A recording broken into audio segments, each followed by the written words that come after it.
Evangelho, sexta-feira da terceira semana do tempo comum. O Senhor esteja convosco, Ele está no meio de nós. Proclamação do Evangelho de Jesus Cristo segundo São Marcos. Glória a vós, Senhor. Naquele tempo Jesus disse à multidão: O reino de Deus é como quando alguém espalha a semente na terra. Ele vai dormir e acorda noite e dia, e a semente vai germinando e crescendo, mas ele não sabe como isso acontece. A terra por si mesma produz o fruto. Primeiro aparecem as folhas, depois vem a espiga e, por fim, os grãos que enchem a espiga. Quando as espigas estão maduras, o homem mete logo a foice, porque o tempo da colheita chegou. E Jesus continuou: Com que mais poderemos comparar o reino de Deus? Que parábola usaremos para representá-lo? O reino de Deus é como um grão de mostarda, que ao ser semeado na terra, é a menor de todas as sementes da terra. Quando é semeado, cresce e se torna maior do que todas as hortaliças, e estende ramos tão grandes que os pássaros do céu podem abrigar-se à sua sombra. Jesus anunciava a palavra usando muitas parábolas como estas, conforme eles podiam compreender. E só lhes falava por meio de parábolas, mas quando estava sozinho com os discípulos, explicava tudo. Palavra da salvação. Glória a vós, Senhor. Sexta-feira da terceira semana do tempo comum, em nome do Pai, do Filho e do Espírito Santo. Amém.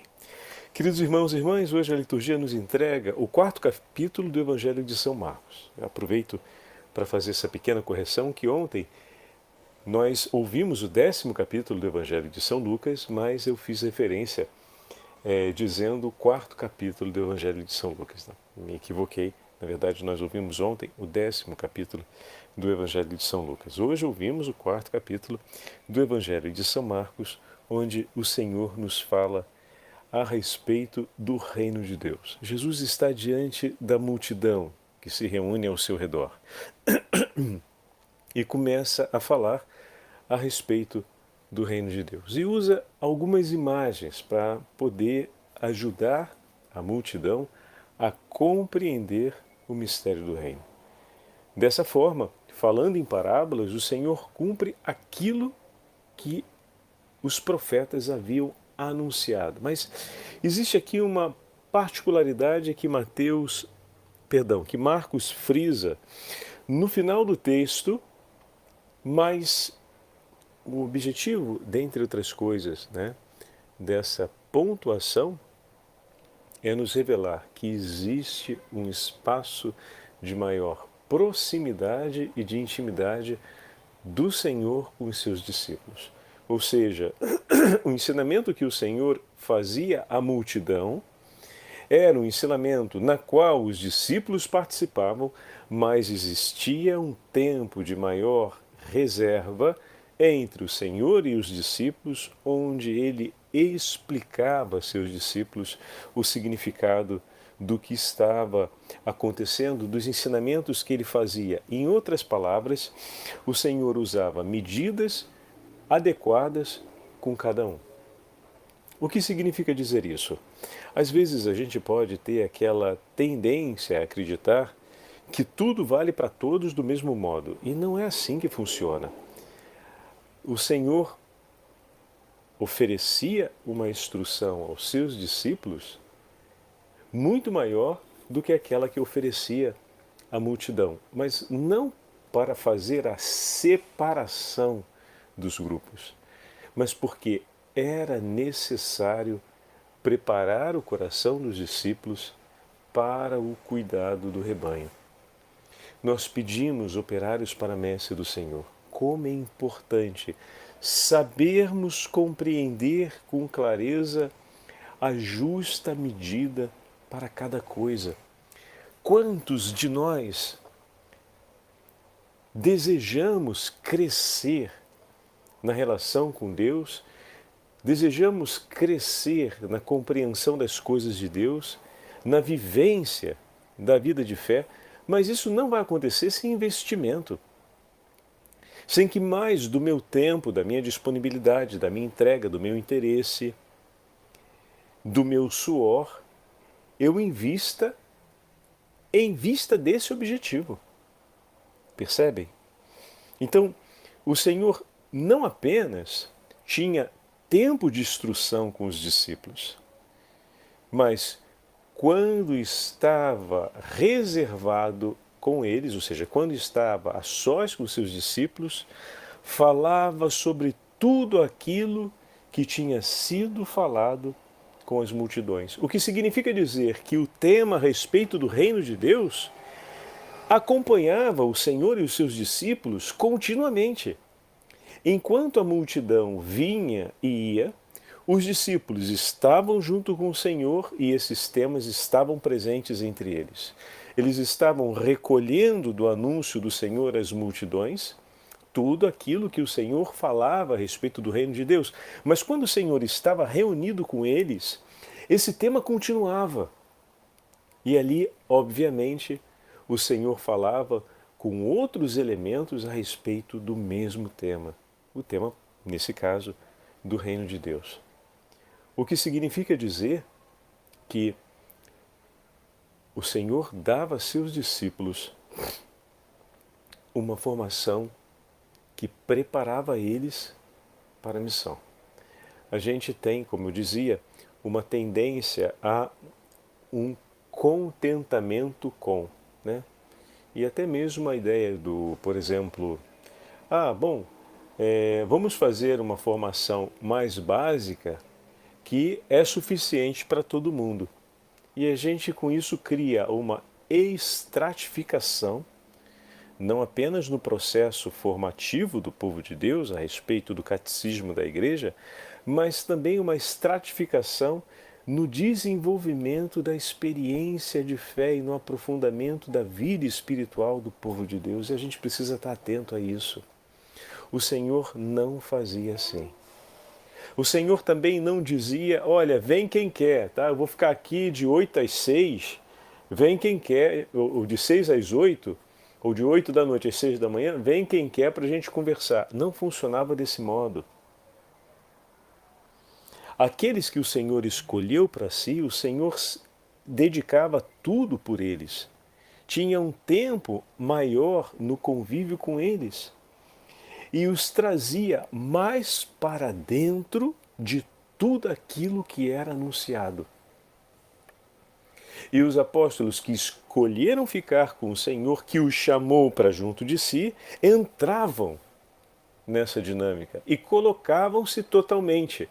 O interesse deles não se limitava a ser um interesse junto com a multidão, mas um interesse para além da multidão, para além do interesse que a multidão demonstrava.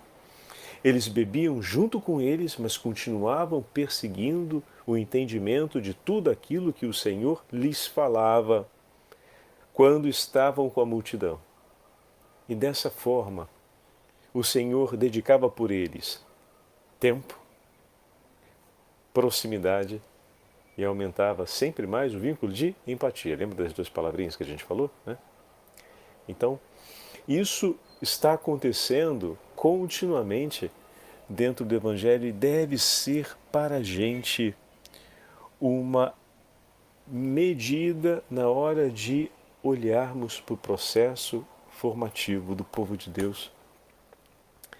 Essa tendência à estratificação pelo nível mais baixo é um perigo para a vida espiritual. Porque, já vai dizer São Paulo, para aqueles que têm a possibilidade de receber um alimento mais sólido, mais forte, é preciso que ofereçamos esse alimento. Não podemos ficar oferecendo um alimento de criança para aqueles que já estão numa vida adulta. É preciso que eles recebam um alimento que seja adequado com a condição de vida em que estão, com o cabedal de exigências que se colocam diante dele, para ele responder à altura com uma resposta de fé que lhe seja idônea ao seu momento de vida e ao seu momento no percurso da vida espiritual. Isso cria uma exigência para a vida dos sacerdotes e dos religiosos, sem dúvida. É muito mais fácil olhar e avaliar de um modo estratificado do que criar aquilo que nós vamos dizer hoje de uma maneira mais simples, né, no cotidiano, personalizado ou customizado ou adequado segundo o perfil de interesse, né? Então, todas essas linguagens do mundo empresarial, do mundo comercial, que se aproximam para servir para a gente nesse contexto. O Senhor, Ele conduzia cada qual segundo a necessidade de cada coração e segundo a missão que os esperava. Mas a todos o Senhor oferecia a totalidade do seu amor. Então essa é uma outra medida importantíssima. Não é que Jesus se oferecia mais a uns e menos a outros. Ele se oferecia inteiro a uns e a outros, mas para uns. O tempo que podiam estar juntos era um, e ali ele se colocava inteiro por eles. Mas para outros, que deveriam assumir uma missão de grande importância, era preciso que se dispusesse de um tempo maior. Que o Senhor se colocaria inteiro nesse tempo e estava disposto a tê-lo, e eles também. É importante isso. E dessa forma, o Senhor, à medida de cada um, oferecia-se inteiro, à medida que era necessária para o bem e para o crescimento espiritual de cada um. E dessa forma, o Senhor sempre cuidou de todo o seu povo. E é importante que nós saibamos identificar isso com clareza. Por exemplo, hoje nós temos a memória facultativa de Santa Ângela de Merícia, que é a fundadora das Irmãs Ursulinas. Olha a delicadeza desse texto que Santa Ângela escreve para as madres que estão cuidando, né, das diversas casas que foram fundadas no amparo às jovens abandonadas.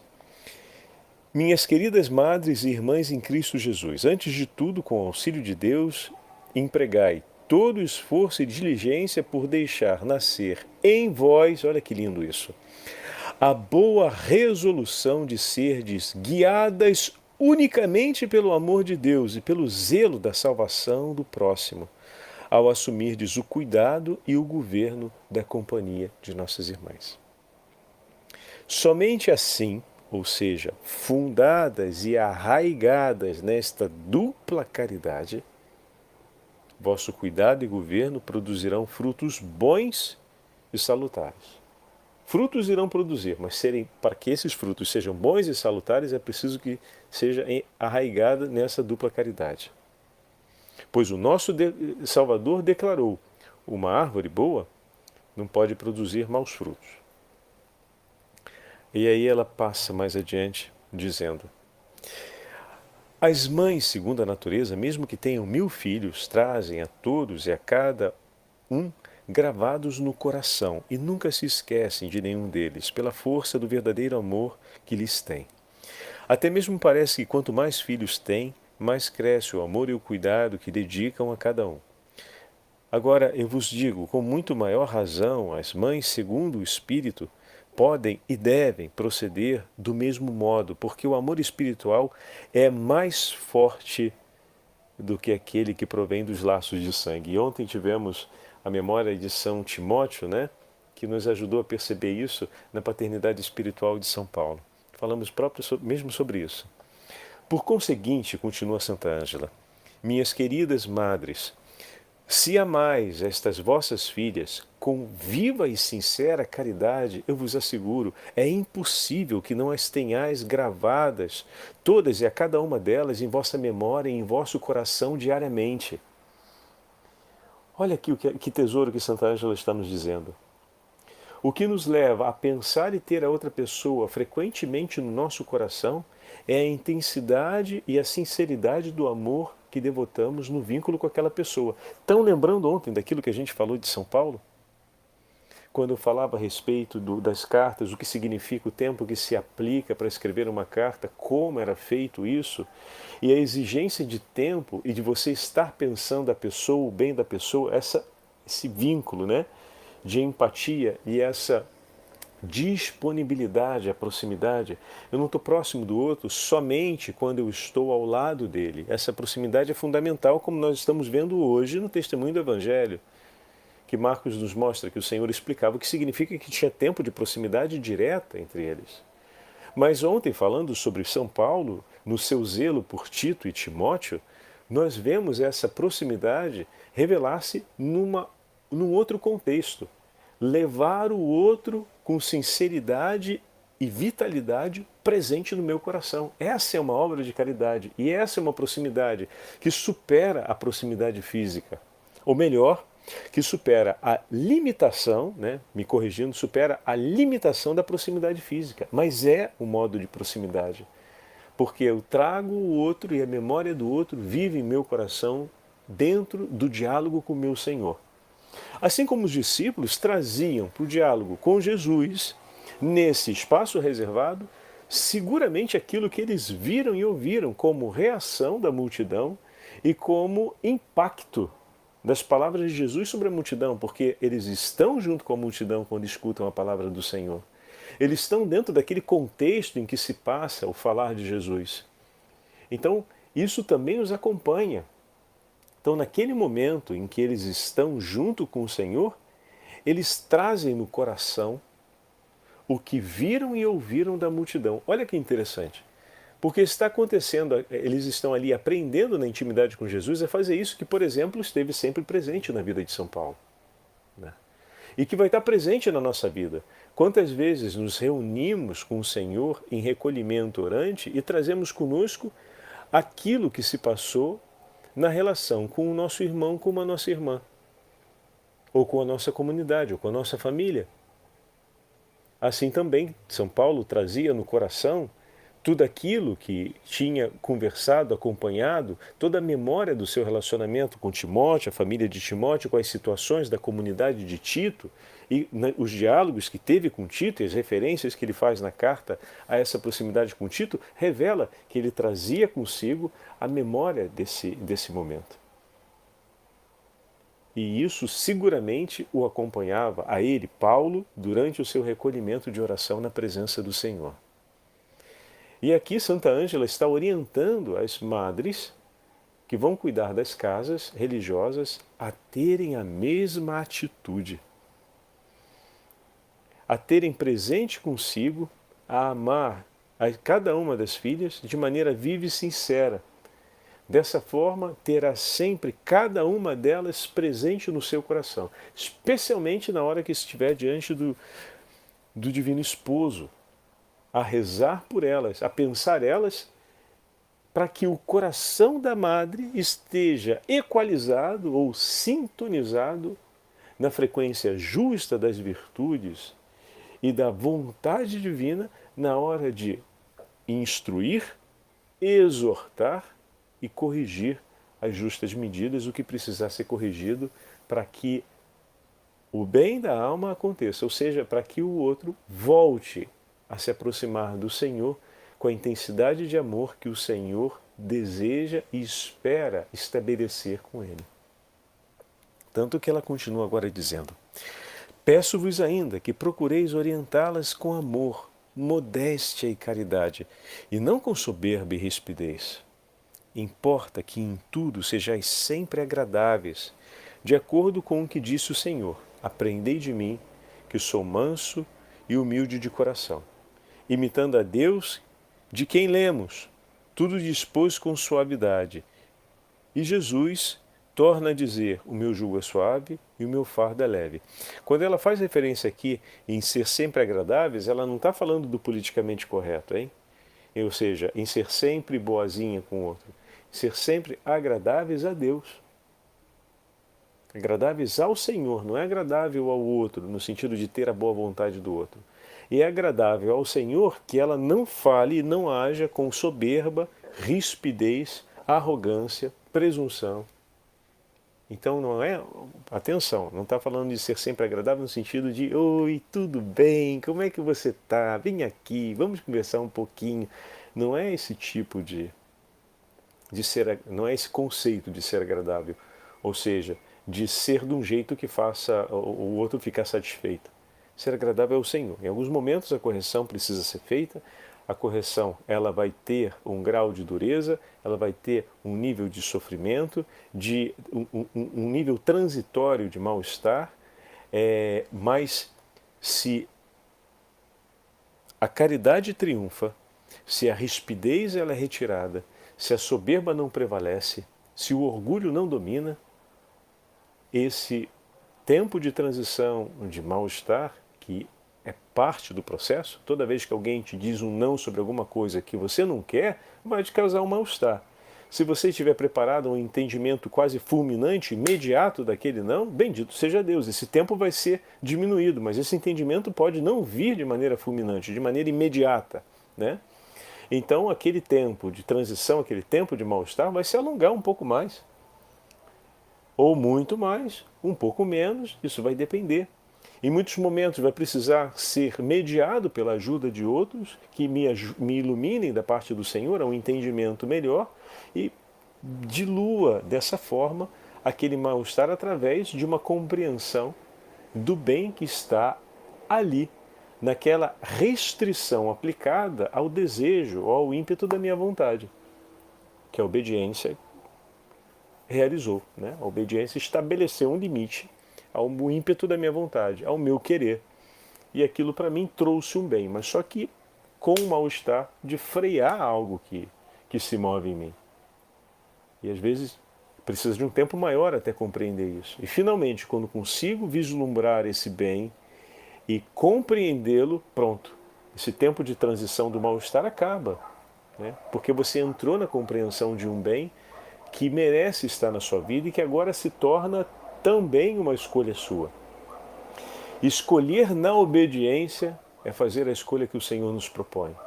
É a escolha que traz à nossa vida sempre paz, mas que não nos livrará de viver um tempo de transição quando a nossa vontade ela está muito inflamada de ímpeto para a sua própria realização.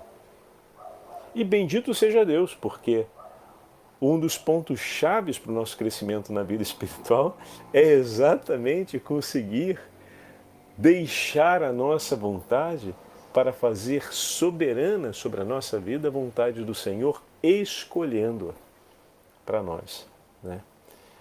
Até o ponto de termos um coração como o da Virgem Santíssima, que não admite, em nenhum momento admitiu uma outra vontade para si, escolheu uma outra vontade que não fosse aquela do Senhor. Oh, Mãe Santa, que maravilha! Ajuda a gente a conseguir essa graça. Ajuda, ajuda, ajuda. A gente tem que pedir muito essa ajuda da Virgem Maria. Porque esse dom o Senhor quer nos oferecer, não foi privilégio de exclusividade da Virgem Santíssima. Mas o Senhor quer a plenitude desse dom gravado em todos os corações. E a Virgem Santíssima combate e intercede por nós a fim de que nós possamos desejar e ao mesmo tempo possamos receber os outros dons espirituais que vão ajudar a que isso se concretize também na nossa vida. Então, essas palavras de Santa Ângela ajudam bastante a entendermos esse detalhe que hoje o Evangelho nos traz. E ela continua ainda com mais essa última frase aqui, que é tão delicada, esse último parágrafo, né? Também deveis vos esforçar, caríssimas madres, para tratar a todas com a maior delicadeza possível, evitando a todo custo jamais obter pela força nada do que ordenais, pois Deus deu a cada um a liberdade e não força ninguém, mas apenas propõe, chama, aconselha. E eu acrescento, essas palavras não são de Santa Ângela, e seduz ao desejo do bem. Assim como o mal realiza sobre nós um fascínio, meus irmãos e minhas irmãs, o bem nos seduz. Ele de tal forma nos envolve que o nosso coração termina seduzido por ele. Não é sem razão que o profeta vai usar a expressão: tu me seduziste, Senhor, e eu me deixei seduzir. O Senhor foi me envolvendo e eu me deixei envolver por ti. O Senhor veio ao meu encontro e me enamorou, e eu me deixei enamorar por Ele. Ver as maravilhas do Senhor. Agora a gente volta aqui, né? Faço esse salto rápido. Se coloca na posição dos discípulos que depois de ouvirem as palavras do reino dos céus, conversaram com o Senhor, tiveram esse momento de intimidade com o Senhor, e no dia seguinte entram outra vez na experiência de ver uma nova multidão formar-se em volta de Jesus e o Senhor ensinar mais uma vez sobre o reino dos céus. Olha, Senhor, tu me seduzistes e eu me deixei seduzir. Porque ao ver tudo aquilo, ao ter o coração alargado, depois, nessa conversa íntima com o Senhor, voltar novamente junto à multidão para ver outra vez as maravilhas de Deus acontecendo, agora com o teu coração todo enriquecido da noite anterior em que você esteve reservadamente com o Senhor, meu irmão, é dizer, Senhor, tu me seduziste e eu me deixei seduzir.